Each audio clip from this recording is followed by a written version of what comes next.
क्या केजरीवाल आएंगे या जाएंगे? आज की तारीख में भी मुझे लगता है कि अरविंद केजरीवाल को एज है और वो सरकार बनाने के करीब हैं। एआई ने हमसे पूछा है कि विक्रांत यादव से पूछे कि चलो ये 5 को वोटिंग होगी, 8 को रिजल्ट आएगा, लेकिन डिजिटल चुनाव दोनों पार्टी या तीनों पार्टियों के बीच में कौन जीत? में कोई शक नहीं है कि आम आदमी पार्टी डिजिटल प्रचार में बाकी दोनों पार्टियों से बहुत आगे। रही बात मुसलमानों की, मुझे ये लगता है कि मुसलमान के लिए उनका जो वोट है वो उस पार्टी के लिए है जो पार्टी बीजेपी को हरा सकती है।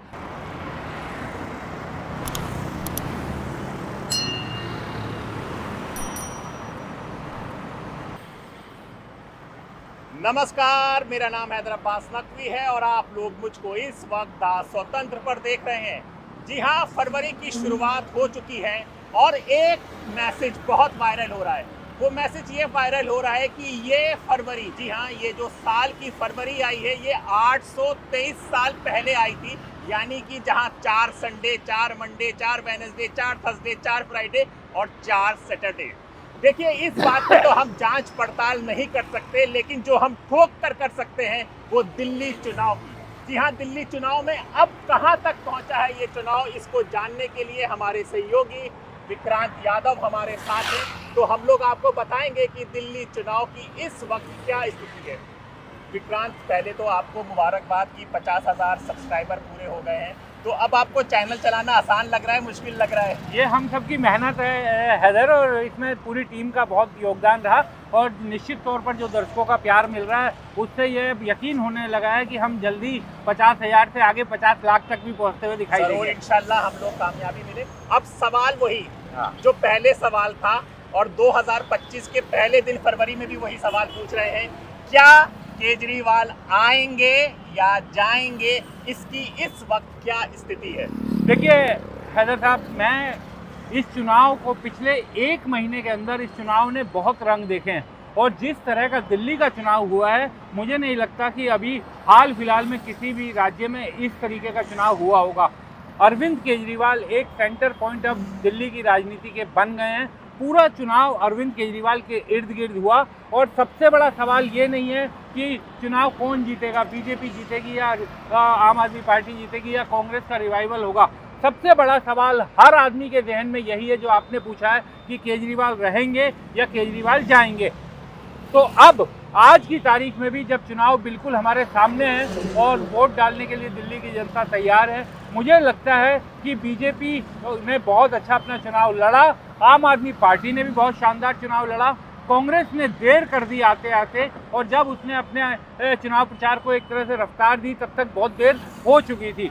तो आज की तारीख में भी मुझे लगता है कि अरविंद केजरीवाल को एज है और वो सरकार बनाने के करीब हैं। अब अगले 2-3 दिनों में क्या होता है, कैसे होता है, उसके बारे में हम एक बार फिर आकलन करेंगे चुनाव से पहले, लेकिन आज की तारीख में मुझे लगता है कि अरविंद केजरीवाल को एज है और वो साफ दिखाई भी दे रही है।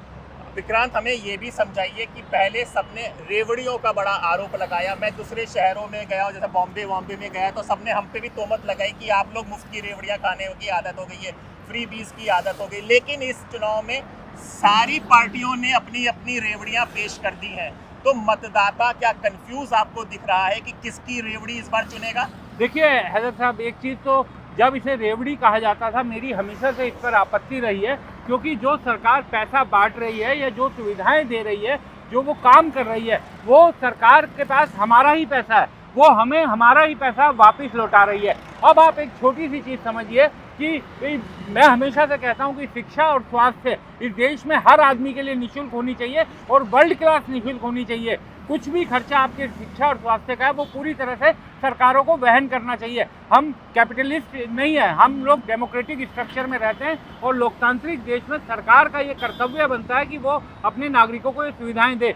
तो अब रही बात महिलाओं और बाकी जो वर्ग हैं जिनके बारे में कहा गया है कि उन्हें अतिरिक्त सुविधाएं दी जाएंगी, हैदर साहब ये समझिए कि हमारी इकोनॉमी में अगर निम्न और गरीब वर्ग के महिलाओं के या बाकी लोगों के हाथ में पैसा आएगा तो निश्चित तौर पर इकोनॉमी में भी वो पैसा घूमेगा, वो पैसा बाजार में आएगा, तो उसका एक लॉन्ग रन में एक अच्छा फ़ायदा देखने को मिलेगा। मैं आपको एक छोटी सी बात बताता हूँ मेरी दादी करीब करीब उनकी उम्र 90 साल की उम्र में उनका देहांत हुआ, लेकिन मेरी दादी के हाथ में हमेशा आखिर तक हमारा जो पुश्तैनी घर है जिसमें हम लोग रहते थे, मैं पैदा हुआ, मेरे पिताजी पैदा हुए, उस घर का जितना भी किराया आता था उसमें, क्योंकि किराएदार भी थे, वो मेरी दादी के पास रहता था। और मैं देखता था कि उनके जहन में, उनके दिमाग में वो अंतिम समय तक बहुत पावरफुल थी। तो वो जो पावर होती है वो आपको आपकी आर्थिक ताकत, वो पैसा पावर देता है। तो महिलाओं के हाथ में ये ताकत रहना बहुत ज़रूरी है और ये वो इसके हिसाब से अपने फैसले ले सकती हैं, जिसका अच्छा परिणाम भी देखने को मिलता है। विक्रांत, इस चुनाव में जो हर चुनाव में बाद में चर्चा होती है, इसमें पहले चर्चा होने लगी, वो है इलेक्शन कमीशन की। इस बार भी सुना है कि कुछ नोटिस भेजा गया है, तो ये नोटिस किसको भेजा, क्यों भेजा, इस पर भी बताइए। देखिए, मुझे इस चुनाव में ये कहते हुए जरा भी गुरेज नहीं है कि चुनाव आयोग और राजीव कुमार ने जिस तरीके का व्यवहार किया है, जिस तरीके का चुनाव आयोग का काम रहा है, उसने कई तरह के सवाल उठाए हैं। यहाँ पे महाराष्ट्र और हरियाणा में ये सवाल उठते रहे कि नए वोट काटे, पुराने वोट काटे गए, नए वोट जोड़े गए, तो ये तमाम चीज़ें सामने आई और उस दौरान ये देखा गया कि बड़ी संख्या में फर्जी मतदाता भी जुड़े। तो इन सब चीज़ों को देखते हुए ये कहा जा सकता है कि चुनाव आयोग पे कई सवाल उठे थे। उसके बाद ये भी पहली बार इस दिल्ली में देखा गया है कि खुलेआम पैसे बांटे गए, नकदी बांटी गई, और आप सोच सकते हैं कि लिफाफे में रखकर पैसे दिए जा रहे हैं, कैमरे ने उन्हें कैद कर लिया, तो उसके बाद खुलेआम ये आकर कहा जा रहा है कि हाँ, हमने पैसा बांटा है। और उसके बाद जिस दिन नामांकन किया गया नई दिल्ली से बीजेपी के उम्मीदवार के जरिए, तो वहाँ पर जूते बांटे गए, चद्दरें बांटी गई। तो ये सब चीज़ें जो पर्दे के पीछे होती थी, वो सब चीज़ें अब खुले में होने लगी। और जो कहा जाता था कि चुनाव से पहले कत्ल की रात होती थी, तो एक दिन पहले बहुत पैसा, शराब, ये सब चीज़ें छिप कर बांटी जाती थी, ये सच्चाई है। लेकिन अब बड़ा नॉर्मलाइज कर दिया गया है और चुनाव से पहले महीने भर से ये सब हो रहा है। और जिस तरीके से चुनाव आयोग को एक्टिव होना चाहिए, जिस तरीके से कार्रवाई करते रहना चाहिए, वो होते हुए नहीं दिखाई दे रहा। तो निश्चित तौर पर मैं चुनाव आयोग की भूमिका से इस बार निराश हूँ। और सबसे बड़ी बात कि चुनाव आयोग का काम केवल चुनाव का संचालन नहीं है, चुनाव बेहद ईमानदार और निष्पक्ष तरह से संचालित हो,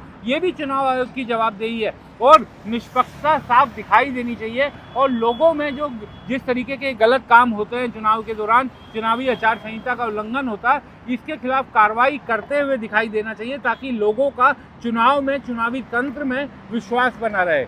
अब विक्रांत, हमारे दर्शक ये भी जानना चाह रहे हैं, हमें पास जो मेल और SMS से सवाल आ रहे हैं कि पिछले कई चुनाव में, हर चुनाव में हमने देखा है कि जो दरबारी मीडिया है वो ओपिनियन पोल और ये सब लेके खोल के बैठ जाता था, लेकिन इस बार दिल्ली चुनाव में ये सब दिख नहीं रहा। इसका क्या कारण जानना चाह रहे हैं? देखिए, मुझे लगता है कि एक तो ओपिनियन पोल और एग्जिट पोल को लेकर काफ़ी कन्फ्यूज़न है और चुनाव आयोग के नियमों के कारण भी इस तरीके की कन्फ्यूज़न बनी रहती है। लेकिन जहाँ तक मुझे लगता है कि दिल्ली में चूँकि अरविंद केजरीवाल और आम आदमी पार्टी चुनाव लड़ रहे हैं, बीजेपी के लिए भी ये बहुत प्रेस्टीज का मामला है और अरविंद केजरीवाल और उनकी जो पार्टी है वो बहुत आक्रामक है। अगर कहीं भी मीडिया गलती करता है तो बड़े आक्रामक तरीके से मीडिया पर भी हावी हो जाते हैं। तो कहीं ना कहीं मुझे लगता है कि एक सेफ रास्ता भी देखा गया। हालांकि कुछ चैनलों के मैं देख रहा था जो अपने छोटे ओपिनियन पोल कर रहे हैं और चला भी रहे हैं, बता रहे हैं कि लोगों की क्या राय है।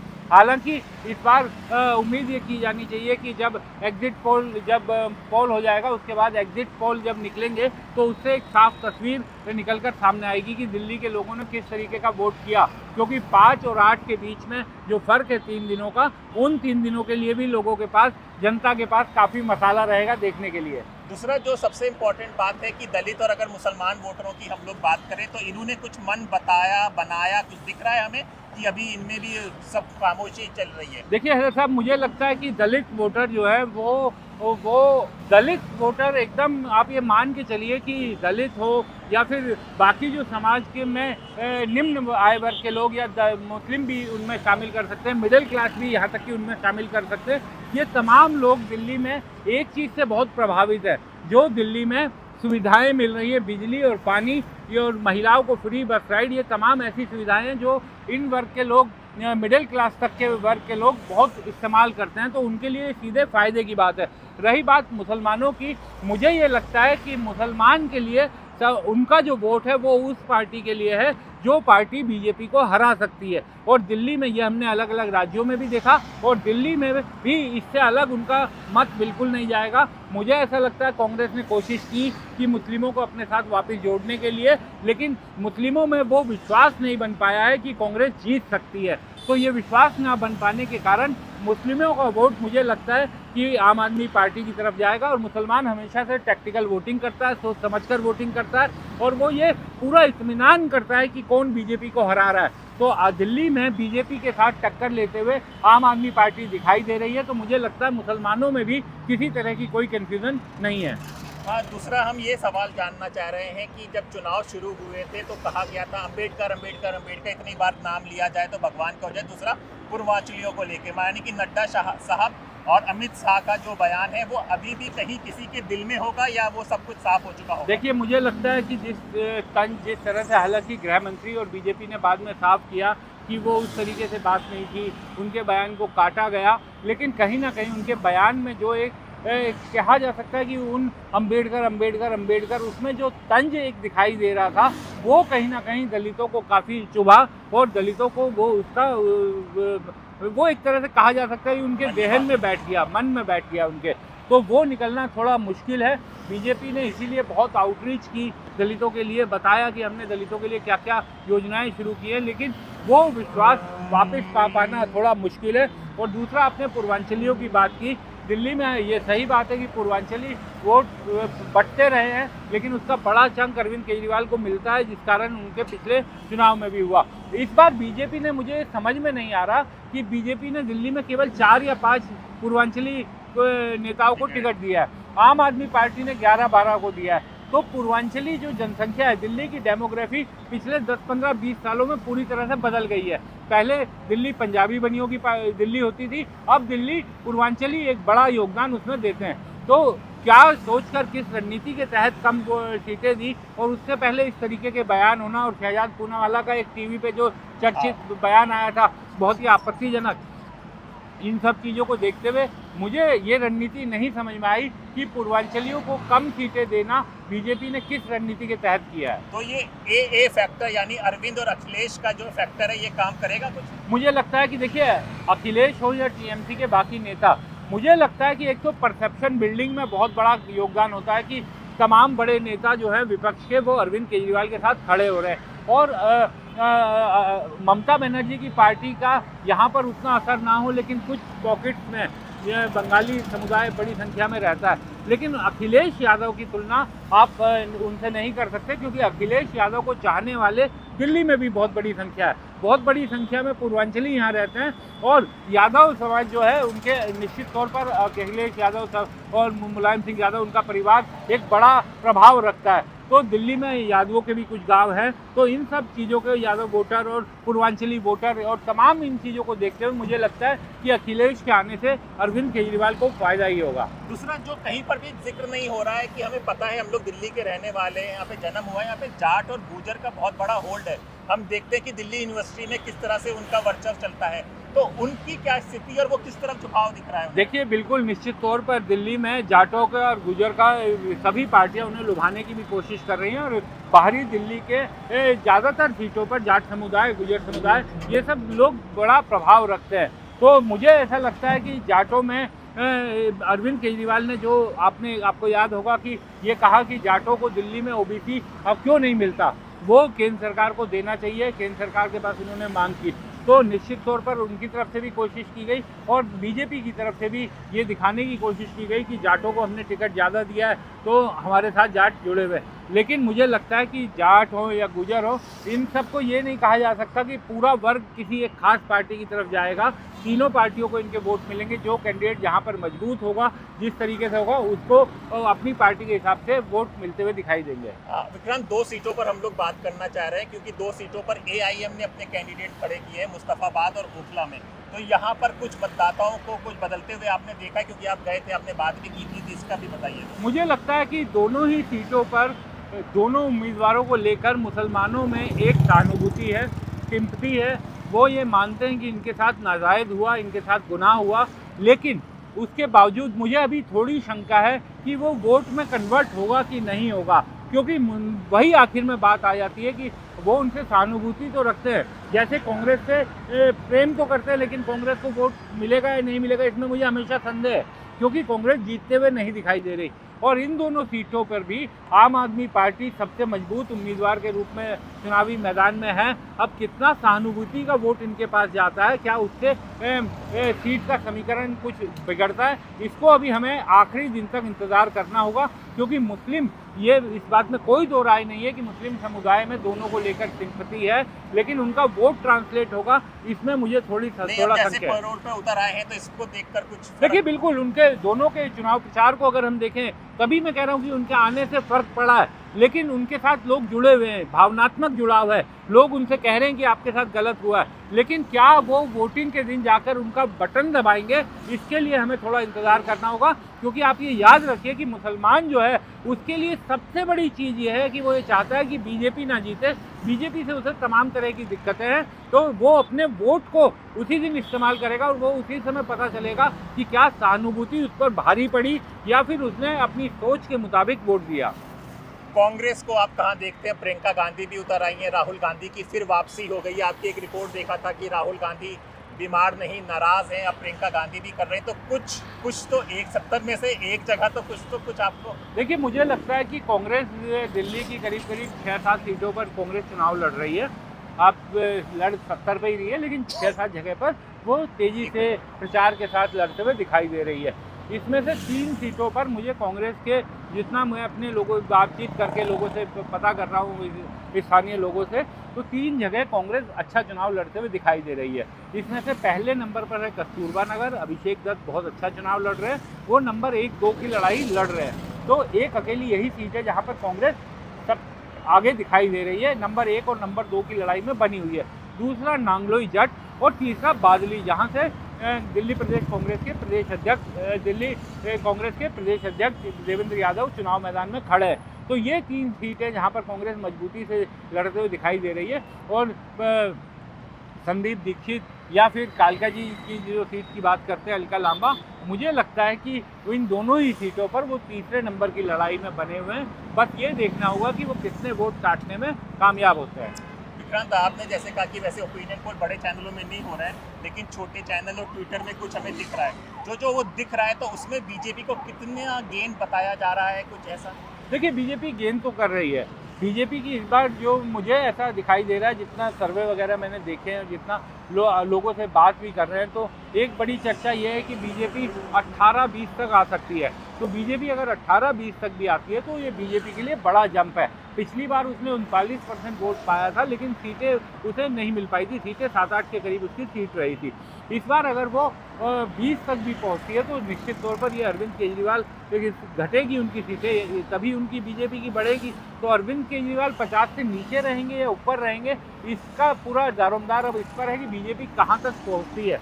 और आज की तारीख में दिखाई दे रहा है कि अरविंद केजरीवाल को एज है, लेकिन मैं फिर भी बार बार कह रहा हूं कि अभी हमें 5 तारीख तक इंतजार करना होगा, क्योंकि ये दिल्ली का चुनाव है। इसमें आखिरी घंटे तक कुछ ना कुछ ऐसा होता रहेगा जो चुनाव के समीकरण आगे पीछे करेगा। देखिए, ये डिजिटल युग है, यानी कि AI का एक बजट भी, अभी बजट चल रहा है तो उसमें बजट भी दिया गया है। तो हमने भी AI यानी कि ChatGPT से एक सवाल पूछा है कि भाई विक्रांत यादव से हमें इलेक्शन में क्या सवाल पूछा जाना चाहिए। तो जो उसने हमें बताया तब वो सवाल पूछ रहे हैं। हमारी ChatGPT से बात हुई तो AI ने हमसे पूछा है कि विक्रांत यादव से पूछें कि चलो ये 5 को वोटिंग होगी, 8 को रिजल्ट आएगा, लेकिन डिजिटल चुनाव दोनों पार्टी या तीनों पार्टियों के बीच में कौन जीत रहा है, इसका आप फैसला कर दीजिए। इसमें कोई संदेह नहीं है हैदर साहब, ये तो डिजिटल में तो कुछ भी छिपा नहीं रहता। तीनों ही पार्टी का जो डिजिटल प्रचार है और जिस तरीके के प्रयोग AI के इस बार किए गए हैं, वो सामने दिखाई दे रहे हैं लोगों को। और इसमें कोई शक नहीं है कि आम आदमी पार्टी डिजिटल प्रचार में बाकी दोनों पार्टियों से बहुत आगे। और इसके मामले में ना मैं आपको बताऊं, क्योंकि आम आदमी पार्टी का जब से जन्म हुआ है ना, तकनीक के मामले में ये लोग बहुत सेवी हैं, बहुत टेक सेवी लोग हैं और तकनीक का इस्तेमाल भरपूर करते हैं। आप देखिए, प्रधानमंत्री नरेंद्र मोदी बहुत ही टेक सेवी माने जाते हैं। उन्होंने अपने गुजरात के चुनाव के दौरान बहुत टेक्नोलॉजी का इस्तेमाल किया था और 2014 के चुनाव में भी किया था। लेकिन दिल्ली की जब बात आती है तो दिल्ली में आम आदमी पार्टी बीजेपी से बाजी मारती है प्रचार के मामले में, टेक्नोलॉजिकल प्रचार के मामले में। तो उस मामले में निश्चित तौर पर आम आदमी पार्टी अपने दोनों विरोधियों से काफ़ी आगे रही। तो देखा आपने कि दिल्ली चुनाव की हर बात हमने पूछी और उन्होंने बताई। इसी तरह की चुनाव की चर्चा जारी रहेगी। द स्वतंत्र पर हमको इजाज़त दीजिए। नमस्कार।